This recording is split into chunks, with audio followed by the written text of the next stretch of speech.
জন্য আমি যে মেসেজটা আপনাকে দিতে চাচ্ছি, আপনি শুধু সেটাকে ফিল করার চেষ্টা করেন। আমি বোঝাতে চেয়েছি আল্লাহর সাথে প্রত্যেকটা মুসলিমের সরাসরি সম্পর্ক আছে, সরাসরি।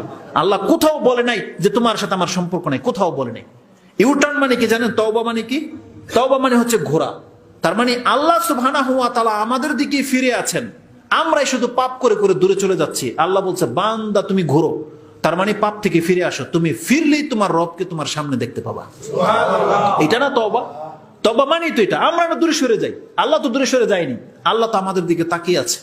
আল্লাহ বলছেন বান্দা তুমি ফিরে আসো, ফাফিরু ইলাল্লাহ, তুমি তোমার রবের দিকে ফিরো। তার মানে কি? আমি যখন বলবো এই আমার দিকে তাকান, তার মানে কি? আমি তো আপনার দিকে তাকিয়ে আছি, আপনি অন্য দিকে তাকিয়েছিলেন। আমি যখন বলছি আমার দিকে তাকান, তার মানে আমি তো আপনাকে দেখতে পাচ্ছি।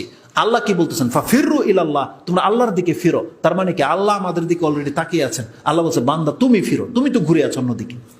বুঝেন কথা? কোরআনের দিকে ফিরে আসে। আল্লাহ সুবহানাহু ওয়া তাআলা রাস্তা প্রশস্ত। আল্লাহ আমাদেরকে তার বান্দা হওয়ার জন্য ডেকেছেন।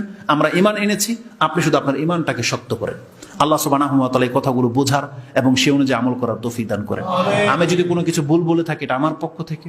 আর যদি কোনো হক বলে থাকি, কোরআন হাদিসে এটাই বলে, আপনারা সেটাকে গ্রহণ করার চেষ্টা করেন। আল্লাহ সুবহানাহু ওয়া তাআলা যেন আমার ভুলগুলোকে ক্ষমা করেন এবং আমাকে যেন ইসলামের উপরে টিকিয়ে রাখেন এবং আমাদের মুসলিম ভাইদেরকে আল্লাহ মুসলিম হয়ে আমাদেরকে মৃত্যুবরণ করার তৌফিক দান করেন।